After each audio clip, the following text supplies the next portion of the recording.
मैं बचपन से एक परिवार को देखते हुए बड़ा हुआ हूँ जो कि गरीब था। परिवार में 2 भाई और एक बूढ़ी माँ थी। जैसे तैसे करके दोनों बेटों की शादी की।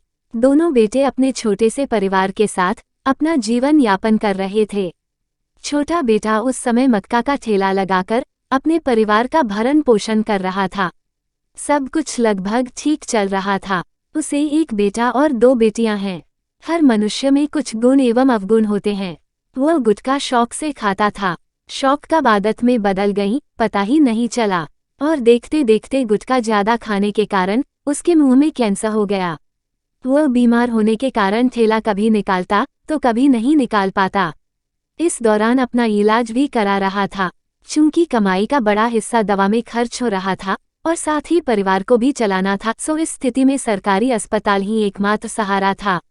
घर में कमाने वाला सिर्फ वही था, जिसके कारण परिवार की स्थिति दिन प्रतिदिन खराब होते जा रही थी। ये सब हमने अपनी आंखों से देखा है। कैंसर का इलाज इतना महंगा है कि वह अपना इलाज कराने में असमर्थ था। उसकी स्थिति को देखकर उसके बच्चों और उसकी पत्नी का रो रो कर बुरा हाल था। उनकी मदद के लिए कोई भी हाथ आगे आने के लिए तैयार नहीं था। एक बात सही बोली गई है कि रिश्तेदारी सिर्फ अमीरों से ही निभाई जाती हैं। उसकी पत्नी चाहकर भी उसके लिए कुछ नहीं कर पा रही थी। ऐसा लगभग बहुत दिनों तक चलता रहा।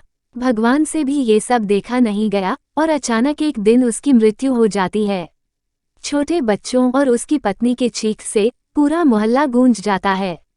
अब आसपास के लोग उसकी पत्नी को चुप कराते हैं तो कोई उनके बच्चों को गोद में लिए है। बच्चे बड़े भी नहीं हुए थे कि उनके सर से बाप का साया हट गया। फिर आसपास के लोगों ने मिलकर अंतिम संस्कार किया। घर में कई दिनों तक चूल्हा नहीं जला, लेकिन पापी पेट कब तक शांत बैठे। उधर से बच्चों की आवाज आने लगी, माँ भूख लगी है, खाना बनाओ। और माँ तो आखिर माँ होती है।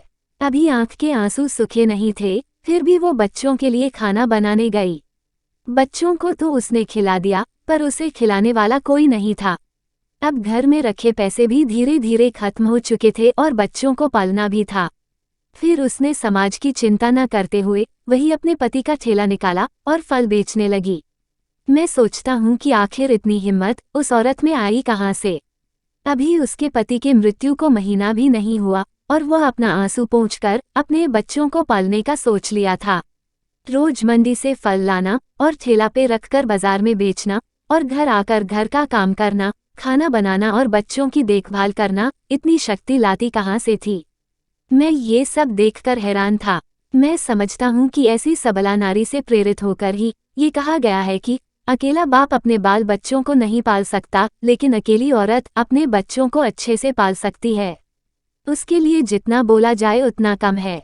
दोस्तों, ऐसी ही इंस्पिरेशनल स्टोरीज सुनने के लिए चैनल को सब्सक्राइब